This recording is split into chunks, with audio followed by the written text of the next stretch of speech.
tracks. And most of them are Alchemist tracks because, once again, to talk about Alchemist, well, he just did what? He just did 4 of Boldy's last 7 projects, I think. Yeah. By himself. It's insane what the Alchemist is doing right now. Alchemist, you got some producers in the basement or something helping you out with all this stuff. Like Definitely, this is some RZA shit. That's exactly what I wanted to talk about. I actually wanted to talk about where we need to place him in the top 5 because outside of Dre and RZA and Kanye, it may be Premier just because of the home runs with the home run artists. I don't know if we can put anybody ahead of him at this point. There's too many epic beats. It's funny, man. It's like, I'm a huge RZA fan. And, RZA made some of my favorite beats ever in hip hop. Like, if we talk about Fourth Chamber, we talk about Ice Cream, we talk about, Shadowbox and whatever. I could go on and on. And I remember seeing a poll. It might have been almost 10 years ago now. It was on another page. I want to say it was Ambrosia for Heads or something. And they were doing like a tournament style thing. And it was RZA versus Alchemist. And it was super close. And I'm like, man, people are bugging. Like, how is this even close? Like, no disrespect to Alchemist. But I might be eating my words 10 years later, man. It's going to be very difficult, even as a RZA fan here, to make a legit argument for what he's been able to do over the past 22 years. We were just talking about offline, like, keep it thorough, we gonna make it. That was like 2000. It's 2022. I mean, okay, all honesty though, what he's really gonna have, see, it's gonna be hard for him to go further than where he's gone unless the artists do something special for him because, like, how about this? Do you think he's a better beat maker than Pete Rock or Jay Dilla? Somebody just mentioned Dilla in the chat. Right. He's not a better beat maker than those guys. But for separate reasons, obviously, the work, Mike. Do I think he's a better beat maker than Pete Rock or Dilla? No. Pete Rock doesn't work. Even though Pete Rock work, he don't work like this at this level, this long. And obviously, we know what happened with Dilla, so I don't even think I need to express or explain that. But when you put all of those things together, it's like, is he the beat maker that RZA is in terms of originality? No. Dilla, Q-Tip? No. Consistency? Got all of them. It's the output. And right. The output is jarring. It's like, right. It can't be ignored. It can't be ignored. And to be honest with you, and here's how I feel, well, the difference right now between Alchemist and RZA is Raekwon, Ghostface Killah, and Method Man. Well, the thing is, we got to keep it real. Bastard. You get what I'm saying? No, because the MC matters, because even when you go to Dre and of course Primo, it matters. Go look at the MCs rhyming over their shit. And so what I'm saying is that, man, well, RZA got ODB, Method Man, Raekwon, and Ghostface. So that's just the advantage in terms of how those records are going to come out. And we also have to be honest and look at what has RZA really done outside of those individuals in a more current space. Because the thing is, with production and being a producer, it's not like being an artist where you sit there and see somebody get old on stage. Like, you're a producer, your mind works, you have a musical mind. You should be able to keep that going. And what I will say is, like, RZA had 4 strong years, probably 4 of the strongest years you can ever think of in hip hop. But does 4 strong years debunk 22 years of consistency? It's very hard. So and I saw K. Thompson in there. He said something about Dilla being more diverse. Of course. Dilla's something else. Dilla's something else. We're talking, I'm about to say, if we're just talking about, well, you want somebody to build a beat from scratch. Well, then Dilla, right? Yeah. Yeah. So we all know that. But other factors get taken into place in production, just like MCing. But to the point, like with Alchemist and RZA, but what I'm trying to, it's very Biggie like what RZA did in those 5-6 years, though, Mike. And so when you're like, is that 5-6 years enough? it's like versus almost everybody in the history of rap production wise. Yes, it is just like what Biggie did in that like what 4 or 5 year gap is better and enough for him eternally to be in the top 10. No, same effect with RZA in that I because think it's different, and I'm a RZA fan. hold on, It's different. hold on. Listen to what I'm saying when I say this, Mike, and you should know this as a Q-Tip fan.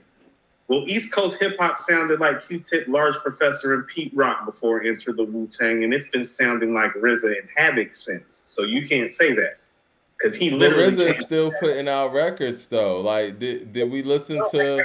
I get what you're saying, but where's Al? I mean, like he shifted the climate of the whole coast style of beat making. Alchemist never had that effect. And here's the reality of the matter: for as great as Alchemist is, and for the records he produced, does he have a classic album that he produced from end to end that's fucking with the purple tape or Enter the Wu-Tang? But again, that's part of the MCs Hold on. We're not done saying all the albums yet. You get what I'm saying? too. Or Iron Man. Does he I have? feel Does he you, have? man. I feel Or you. Supreme Clientele, because that's executive produced by RZA. So for 22 years of those greatness, I just gave you 5 RZA albums in 5 years. Go show me the Alchemist executive produced albums better than that, because the closest that you're gonna get is Alfredo, this, and something else, and that ain't got shit on the purple tape. I'm gonna be. Let's say this respectfully. Show me the MCs that he made a whole project for that are at the level of Ghostface, Method Man, and Raekwon.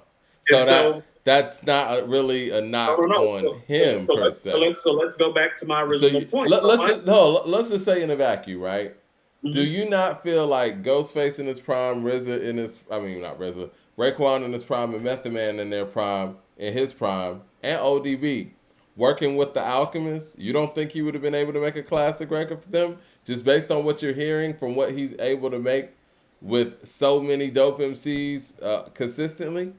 No, Mike. I don't think you heard what I said. I said right now, what is separating RZA and Alchemist is Method Man, Old Dirty Bastard, Raekwon, and Ghostface. So I'm actually agreed to what you're saying before you're saying it, but that doesn't change history. I think we're disagreeing on the actual result, though. We all agree that those MCs gave him an advantage as a producer, but and we've talked about this before. I think for me, I think that the greater producer is somebody who can work with a diverse array of talent and sometimes lesser talent and get more output. I can agree with you on that to a degree. It's like a coach, you know what I mean? Like I give Larry Brown props, right? You know what I'm saying? Because Larry Brown never had superstars, but he got the best out of the players that he had. And if he had a superstar, he had one. You know what I mean? Hold on. See, but that's what I mean. You're not telling the whole story. Part of the reason why Larry Brown never had superstars is because Larry Brown wore everybody out with his coaching style, so it was harder for him to stay anywhere more than 5 years. So that's fair, but he came with results. No, so listen to what I'm saying though. Do I think Alchemist could have done the same job RZA did with those MCs?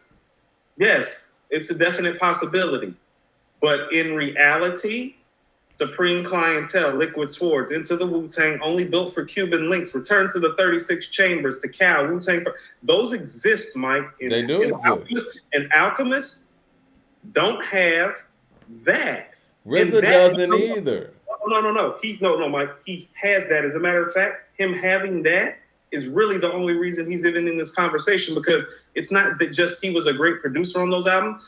That's some of the best rap shit ever. I agree with you. And I started off what I said with that, but like you said, man. What Alchemist is doing. That's different than what Alchemist provides, because what Alchemist isn't providing you is some of the best rap stuff, genre shifting, culture shifting stuff of all time. RZA did that. Okay. He's giving you more modern day classics, and he's proven himself transitional over eras to be it. But there's not one album of Alchemist that he executive produced that you're going to cut on that's going to ignite the feeling of RZA's 4 to 6 best produced executive projects. So, like, you can't put him I understand that. And I think we all are in agreement on that. I think where he's not better than. I think where we're disagreeing is at some point we got to reward those who go to work. No, you know how I feel about people. Yeah, you know what I'm saying? And I love RZA. I just wish that I got that feeling from some records you know, over the past 22 years at least. Like, what he can't produce anymore? Like, what is it? No, it's not that. I guess in this climate, Mike, and maybe I'm not just giving a RZA a pass about this, Mike, because you're saying something very valid, especially about the producers. And I heard what you said earlier about the production mind and how it's not like it's an MC where it's like you got more of a shelf life. It's like, no. Your mind is geared towards something different. So you can extend this player longer. What I would submit to you, because of how hip hop has always been, most of these all-time great producers that we're talking about, Mike, I mean, they just flash for me now anyway outside of Alchemist. It's like how many, I mean, all jokes aside, outside of Ye, when the last time you heard some Dre beats where you was like, you know what I'm saying? You know what I mean? Where you was really, really, like, Yeah. the last time you checked for Pete Rock really was Brutus. Mike, you feel what I'm saying? The last time you checked for record. A dope ass record. Last time you checked for Q-Tip. Last time you checked for Preem. So it's like we don't really check for these guys anymore to do that because of what they already did. It was already enough. And of all those guys who did it, RZA was the one who did it the best. He's really the one with the album of executive produced classic. Mike, he did more than Q-Tip did in a shorter time in terms of making classic executive produced albums. Well, I mean, one of the reasons why, and you know, I want to address this too. I think somebody said that the super chats ain't working. Maybe I turned off the. You know, maybe me turning off the clicks did something with that. We gotta fix that. Hold on 1 second. They said the super chats ain't working for them. I want to ask you this though. I mean, because I think that this is valid. The reason why Wu-Tang albums didn't continue at the level that they needed to, or should have, it's because of the production, right? Well, they burned him out for one. There was every beat like produced by him, with the exception of like one or two here and there. Mm-hmm. So there was a burnout factor, but there was also too like the game kind of changed too. Like you got to remember Wu-Tang coming out. Wu-Tang Forever's coming out in 1997, which is the same year that I guess what they say the shiny suit era is kind of like in there too. And so, you know, like you have to understand when 1997 is coming around, like half of their camp are bona fide rap stars now. Like Ray and Ghost and Meth, like they're stars by the time 1997 is rolling around. Dirty's something else. Like Dirty's already an icon in 1997, Mike. But they also have Fourth Disciple and True Master. And I mean, True Master did Heaters on Wu-Tang Forever, and he did Brooklyn Zoo. Yeah, I mean, it was shared around on Wu-Tang Forever. Fourth Disciple did Scary Hours, Cash Still Rules. Actually, my favorite song on there. And True Master did Heaters, but those were the only beats they did on there. True Master did the MGM. Sorry. Oh, and these are big records, man. What are we talking about? You know how I feel about the MGM. You know how I feel about the MGM. I mean, we could go on and on about that. I know we want to get back to Tana Talk real quick. I'm gonna try to fix this issue with the super chats. Y'all let me know what type of message y'all are getting. It's saying it's blocked or whatever. But go ahead. So we are on what number are we on? Weekend at Perry. Okay. Weekend in the Perry, sorry. Oh, okay. Well, that super chat worked. Mad Max was able to get in. He said, LOL. The RZA hold on 1 second. And then we'll get back to Weekend at Perry. Chat's going in, man. Love it. All right. Mad Max says, LOL, the reason that you got the Woo, no disrespect to the Alchemist, but the purple tape alone is better than anything Alchemist has done over the past 22 years. Let's stop. Okay. So Mike, that's not what I'm saying. It's not just that it's the purple tape. It would be different if he had one album like that. Like, no, Mike, he has 5 albums like that. My only thing, and I love RZA, like I said, does he never fall from the rankings when we haven't gotten anything recent? And when I say recent, I mean past 20 years as a producer. You know what I mean? Like, I get you being burnt out. And you know, in 97, 98, and what was Silkworm and all that stuff, that was like 98. And even with Supreme Clientele, there was a variety of people there. Now, maybe he just don't want to produce, and that could be a thing. I mean, that could be a thing, too, because, I mean, he could be locked and set in stone, but this is what I'm going to keep on submitting to you. Well, what really needs to happen to move. Okay, so, once upon a time, Mike, in this culture, Marley Marl was considered to be the greatest hip hop producer of all time. He's still one of them, in my opinion. I agree. Because you can't take away what he's done No. and the classic albums that he produced and the classic records that he produced. And so because of that, you can't move him. And what I'm trying to tell you is in the hip hop spectrum of executive production of albums, where you are actually the majority beat maker, nobody in this rap shit has it like RZA. It is Was hard he to not moved by RZA? No, now let's be real here. Right, he was moved by RZA. You know what Yeah. it took to move Marley Marl? It took DJ Premier working with arguably the three greatest MCs of all time, in Nas, Big, and Jay. And it took RZA literally having the best producer run ever in terms of quality output of albums with some of the greatest MCs of all time that we didn't know were the greatest MCs of all time at the time.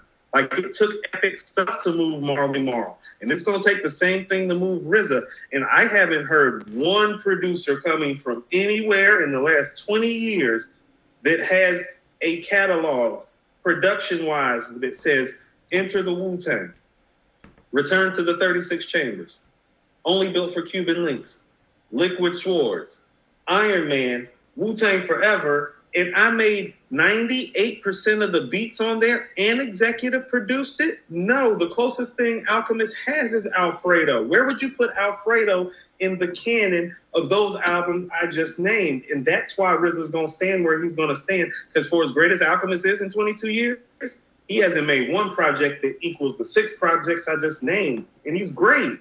And it's cool. That's fair. But that's RZA. Let's get back to Tana Talk. Yeah, that's RZA. Like I told you, RZA can fade Dre. Mike, RZA can fade Dre. No, wait a minute. One of our first podcasts, I told you, I was like, yo, RZA's going to beat Premier in that versus. You did tell me that. And I told you Premier needed to pay all his Big and J and Nas haymakers, as in every last one. We got to have I see we got to have a producer conversation because I'm getting a lot of stuff in the chat. Yeah. So I said, what about Swiss? What about him? No, I'm just kidding. Don't get Mike started on Swiss. Don't do that.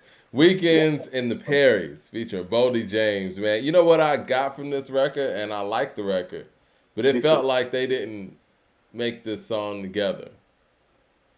I mean, and I don't know if they didn't, but they sounded very separate. But maybe because I'm so used to Boldy James working with Alchemist anyway, and they kind of got their own flavor and their own vibe. But, it felt like a punch in, but it was a dope record. I think this is one of those records. I would agree with you to a degree. It's a dope record. And Benny even references it on the track. He says, I got Alchemist up later. So he was burning the midnight oil. So for me, this could have been something that they made late and woke up the next day and Boldy came in because they're in LA, you know what I mean? And it's Alchemist. Alchemist and Boldy are always working together. So this could have been something he caught the wind of the next day. Could have been one of those 3-4 in the morning sessions. You waking up in the like 9-10 o'clock, go get some breakfast, Boldy comes in back. So it could have been one of those where, Boldy, listen to what we did last night. You know what I'm saying? Oh, man, I hate to switch off, but so many people in the chat are saying this. They're saying that RZA would not fade Dr. Dre in a versus. Okay. I don't know, guys. Keep on telling yourself that. Keep on telling yourself. Guys. I mean, keep on telling yourself that. And you know what? I don't know. And I say I don't know because I am I'm the person on one hand that said that Dr. Dre stuff hits different, comes through the speakers different, and it does. It does. It does. So I don't know. I think that would actually be a really good matchup. I think that creatively, hold on. This hip hop, right? Yeah. Yeah, that Bring the Pain, that Incarcerated Scarfaces, that Cream. That energy that those RZA records have. Yeah, it's different. I think the only Dre songs that got that kind of energy is the Snoop shit. And a couple of other joints out there, like In the Club. You know what I'm saying? Like, you got some other stuff floating out there, but it's like, you play In the Club, it's like, I'm going to play Cream or Ice Cream. Well, we got to go back to, like, the NWA stuff to get that kind of energy, too. Those beats aren't as good. You play those beats against RZA, you're taking the L. You can play I some of don't the know, stuff. man. You play straight out of Compton, man. Straight out of Compton, hard. You can play straight out of Compton. You can play some of the records off Niggas for Life. You can play some of the stuff off the DLC, but you can't play. You got to be. You're not Can't beating play around. Fuck the Police. That beat doesn't hold up against RZA stuff. You can't play most of them records against RZA best stuff. See what he gonna do when something like Shadowboxing come on? Even though that's Dre, he doesn't have anything inherently creative or original like Shadowboxing, where it's like, oh my god, like what kind of crap is that? Like what is that? I break it down to the bone gristle. And Those the energy of the MCs, Mike. That's what I'm saying. I keep telling people this: when you hear RZA tracks, you're gonna hear Raekwon and Method Man, and Ghostface. When and it comes to RZA tracks, I don't know how to act. You're gonna hear Inspector Deck and the Jizza. That's not fair. He's got an advantage because of the MCs that you're gonna hear rhyming on his beats. It's gonna be like, oh my god, like it's not fair. And you know what the thing, and I hate that they moved away from producers doing verses because honestly, that makes the most sense. It's the most entertaining for the audience. But what happens when producers are doing the verses, you don't have to be inundated with somebody performing the record. You're actually just playing the record as is. And I think that's really an advantage for RZA in a certain sense. You know what I mean? Because you play Incarcerated Scarfaces, that shit feels like it did when it first dropped. That's what I mean about the energy of the MCs, the time and what they doing. It was so culture shifting. That's what I mean. Those records, when they drop, it's not regular. Yo, man, name brings up a good one. These Nuts is hard. These Nuts is my favorite beat on the Chronic. It's crazy. That beat in itself is like the quintessential 90s West Coast hip hop sound. Like it is like the sound. Like that shit is crazy. I didn't say that he would beat Dre. I don't know. I don't know. I'm saying he can. I didn't say he would, but I'm saying he can. Okay, I think that's a better way to place it. He can. As long as he's not sipping and picking the tracks, there'll be no more of that. Rigor Ross said it's only 20. Yeah, I mean, that's a good way to look at it. And I think that Dre would have the same problem that Premier had going against RZA. He has so much to choose from.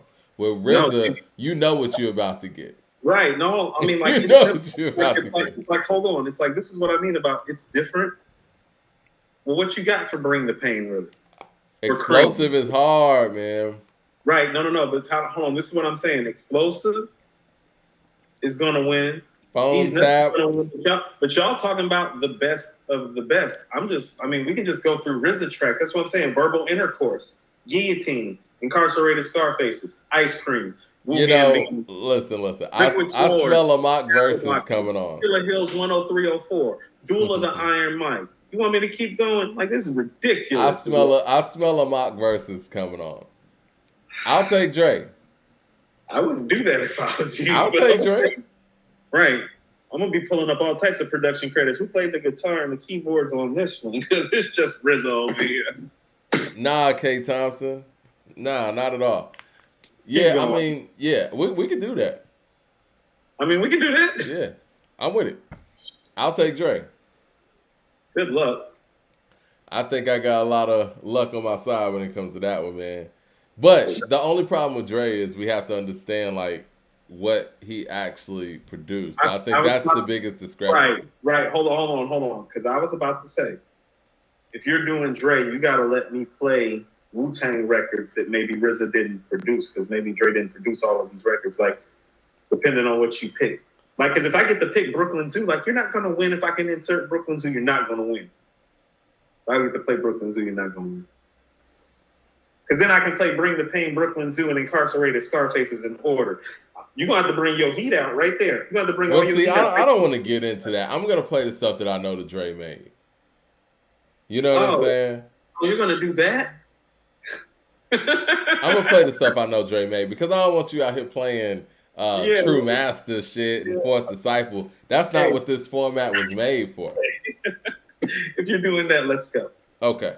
Mad Max has another super chat. He said RZA beating Dre. Daz was better than Dre. Oh, he said RZA's beating Dre. Daz is better than Dre.